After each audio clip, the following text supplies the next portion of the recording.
is Dr. Carol Francis. Well, this is the second class in course number 3. It's all about the 12 R's. This is actually the 8th of the 12 R's. And remember, there's a lot of other R's as well that I've been introducing to you.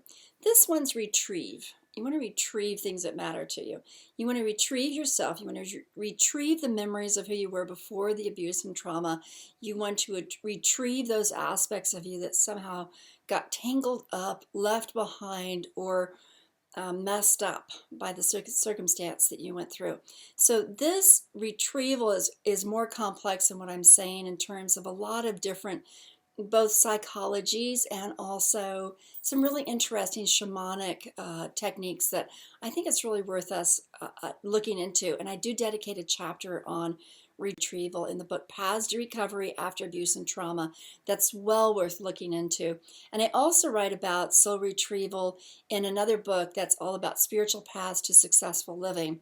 And then Sandra Ingerman also wrote books about soul retrieval, and she does approach it from the traditions of different cultures that archaeologists such as Michael Harner have taken from those cultures and brought them into the way we run our own psychology in this day and age.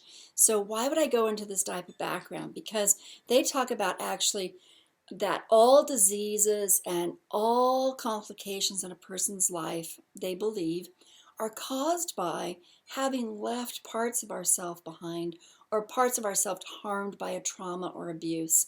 And therefore, we have to go back and find it and bring it back, reintroduce it back in. I'm just going to give you an example of it. There's many ways of retrieving. There's many approaches to it. I do lots of different types of therapies associated to this. Ego psychology, hypnosis, reintegration work. I talked about doing reconstructive work. There's also psychotherapies that are all about reintegrating aspects of yourself and who you are. So reintegration, so we call this now in terms of retrieval. And reintegration, notice that's another R word, right? Okay, so now the idea is that in that experience, you may have had an out-of-body experience. You may have actually risen above the situation and looked down upon it to minimize the horrors of what your physical body, your emotions, your personality was actually enduring. And so you may have had moments or a lot of moments or a lot of time where you just feel very out of body.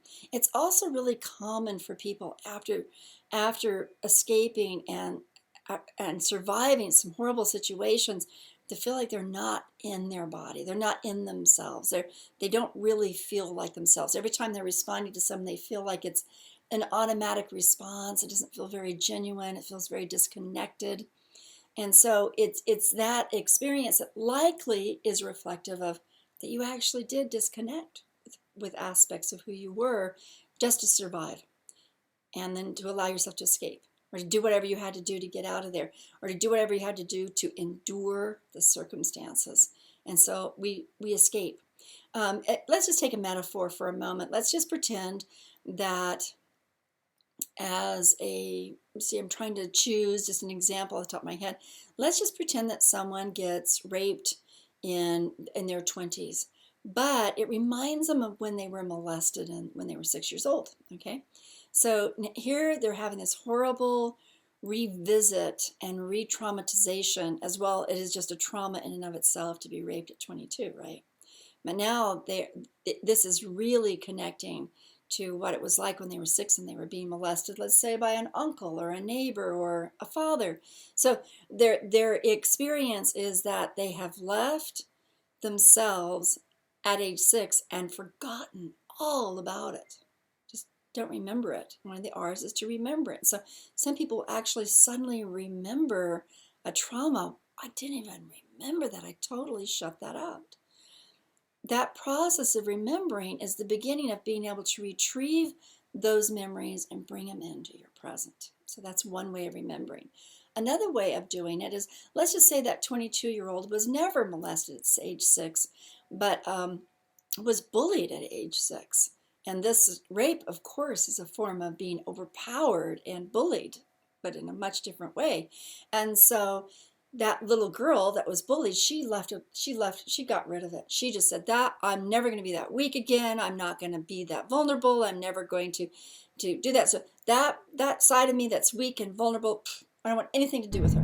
Go away, So that at one point, maybe at age 8, she just decided to shun any sort of feelings inside of her that were about being vulnerable or weak. Now, here at age 22, she's going through a very horribly vulnerable time of powerlessness.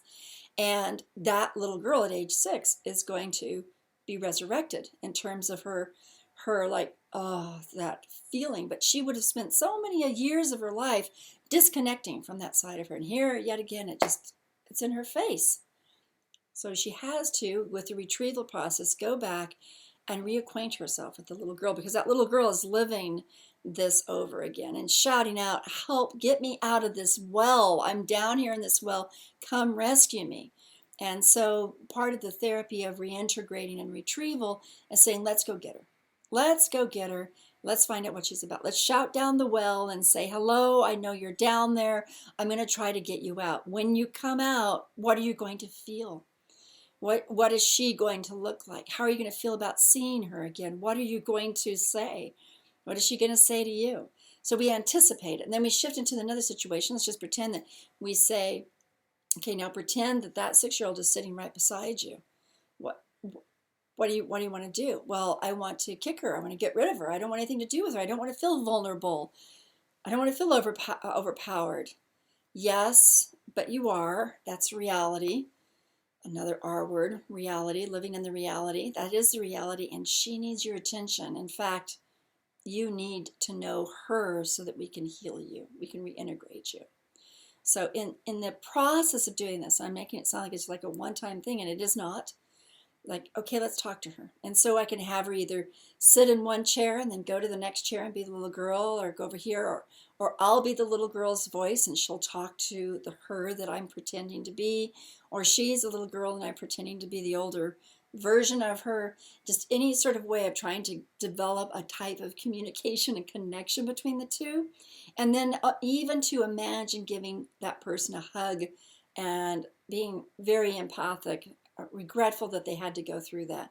This also creates kind of a healing.